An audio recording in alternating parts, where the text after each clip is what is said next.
Hello viewers, welcome to Prislife channel. இன்றைக்கி வந்து தாபா ஸ்டைலில் க்ரீன் பீஸ் மசாலா கறி ரெசிபி வீடியோ தான். இது எப்படி செய்து பார்க்கலாம் வாங்க. இதுக்கு நான் வந்து ஒரு பெரிய வெங்காயம் 2, தக்காளி 2, பட்டாணி, ஃப்ரெஷ் பட்டாணி, இஞ்சி பூண்டு, பச்சை மிளகாலாம் எடுத்து வச்சுருக்கிறேன். இதுக்கு கொஞ்சம் பட்டரும் தேவை, அதில் அப்புறமா தான் சேர்க்க போகிறோம். இப்போ பேன் சூடாகிட்டுருக்குது, கொஞ்சமாக எண்ணெய் சேர்த்துக்கலாம். எண்ணெய் சூடான பிறகு இதுக்கு வந்து இஞ்சி பூண்டு இதெல்லாம் பீஸ் சின்ன சின்னதாக கட் பண்ணி வச்சுருக்கேன். 4-5 பல்லு பூண்டு, 3 பச்சை மிளகா இதெல்லாம் எண்ணெயில் வதக்கிட்டு வெங்காயம் போட்டுக்கலாம். இப்போது பெல்லாரி வெங்காயம் தான், கொஞ்சம் பெருசாக இருந்தால் கூட பரவாயில்ல, வதக்கி அரைக்க போடுறது தான் இது. இப்போ வெங்காயம் வதங்கின பிறகு தக்காளி சேர்த்துக்கலாம். தக்காளி 2 சேர்த்து அதையுமே நல்லா வதக்கி கொடுக்கலாம். நல்லா வதக்கிட்டு இது இந்த மாதிரி பதத்தில் இன்னும் கொஞ்சம் வதங்கணும். அதுக்கப்புறமா அதை தட்டில் ஆற வச்சுட்டு மிக்சியில் அரைச்சிக்கலாம். நல்லா நைஸாக அரைச்சிட்டு இதில் மசாலா பொருள் சேர்க்கணும். பியூர் சில்லி, தனியாத்தூள், கரம் மசாலா, மஞ்சத்தூள் எல்லாமே ½ டீஸ்பூனு.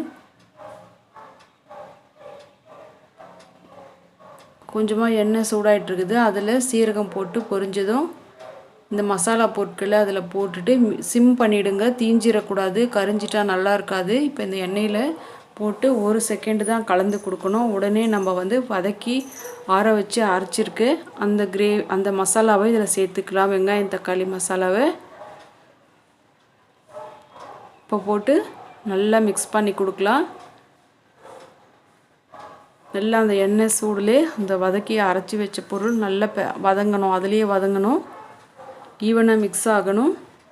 இப்போது நம்ம ஃப்ரெஷ் பட்டாணி உரித்து வச்சுருந்தது அதில் சேர்த்துக்கலாம். உங்களுக்கு வேணும்னா பட்டாணி அளவு இன்னும் கூட சேர்த்துக்கலாம். எனக்கு கொஞ்சமாக தேவைங்கிறதுனால நான் இந்த அளவுக்கு சேர்த்துக்கிட்டேன். இதுக்கு தேவையான சால்ட் ½ டீஸ்பூன் போட்டுக்கலாம். உங்கள் வீட்டில் நிறைய பேர் இருக்காங்கன்னா நீங்கள் இன்னும் கூட அளவு அதிகப்படுத்திக்கலாம். இப்போ மிக்ஸி ஜார் கொஞ்சம் அலசி ஊற்றி அந்த தண்ணியை சேர்த்துக்கலாம். இப்போ நல்லா கொதி வரட்டும். இந்த ஸ்டேஜில் கொஞ்சமாக பட்டர் சேர்த்துக்கலாம். இப்போ இந்த பட்டர் மெல்ட் ஆகிட்டு கொஞ்சம் திக்காக சுண்டி வரணும். மூடி போட்டு ஒரு 5 மினிட்ஸ் இருக்கட்டும் மீடியம் ஃப்ளேமில்.